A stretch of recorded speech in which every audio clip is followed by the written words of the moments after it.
vždycky, keď sa robí z literárnej predlohy balet, alebo muzikál, alebo z filmu nejaké divadelné predstavenie, alebo opačne, treba vždycky ctiť ten žáner, pretože úplne iné veci sa rozpisujú v literárnom diele, úplne iné sa človek potom využije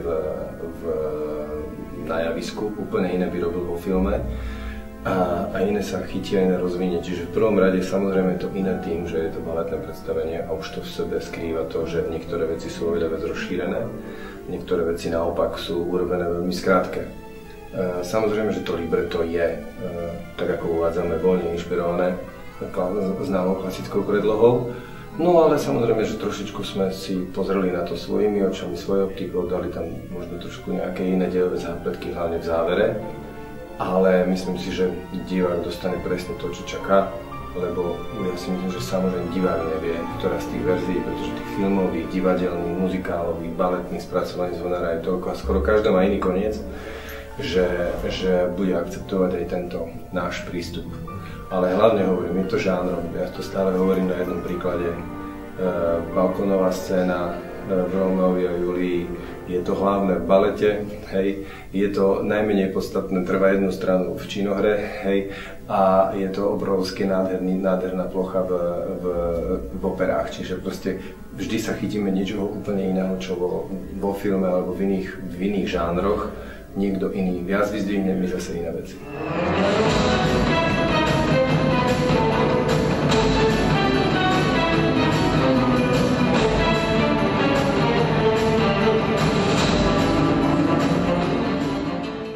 Samozřejmě, že se nějak začneme točit okolo toho tématu, říkáme si navzájem věci, které nás inspirují a vzniká pomalu ten tvar, který se rodí z toho, že já mám nějaké požadavky, já mám nějaké odpovědi, já mám nějaké inspirace třeba zase pro ně. Je to normálně dialog, který dojde potom k nějakému tvaru. Samozřejmě, že ještě během toho zkoušení prostě dochází k nějakému vývoji, ale tak jako obvykle jsme připraveni prostě být nějak variabilní a vlastně tu věc, aby byla živá, aby vznikala nějakým přirozeným způsobem. Tady pro mě ta věc té inspirace je úplně jasná, protože vlastně i v tom románu Chrám Matky Boží v Paříži vlastně ten Hugo tvrdí, že hlavní postavou je vlastně ten dům. Jo, ta atmosféra toho kostela, toho chrámu, jestli jste tam byl, tak víte, že je to velmi silné místo, který má jako specifickou atmosféru a chápu, že prostě jeho inspirovalo k napsání toho románu a vlastně tu atmosféru jsme se snažili vlastně přenést do toho divadla. Samozřejmě, že to nejde jenom nějakým popisem, ale prostě těma kouzlama, který to divadlo umí. No.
Spolupracoval s Janem Věrovčíkem v Praze na muzikálu Robin Hood a myslím, že na základě této spolupráce mě Jano oslovil na spolupráci pro tento balet.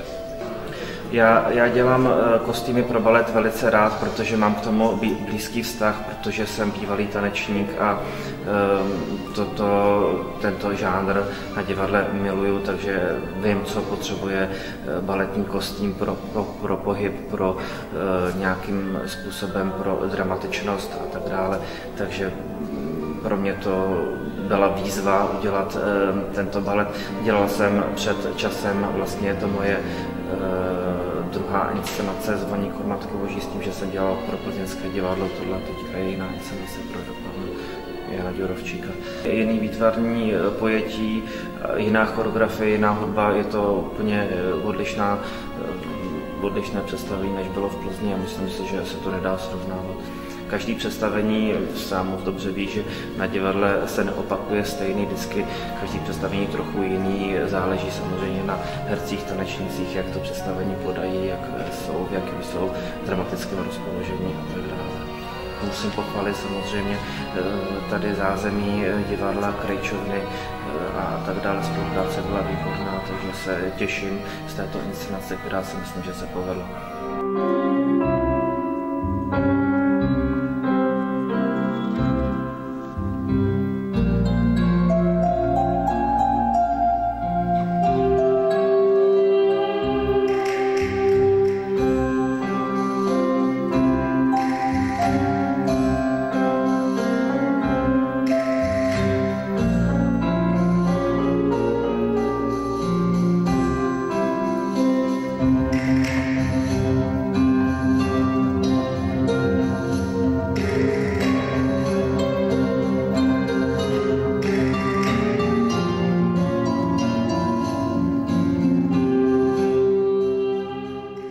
Nie som vôbec prekvapený, pretože som celkom očakával kvalitný súbor, lebo som ich videl pred rokom, bol som sa na nich pozrieť.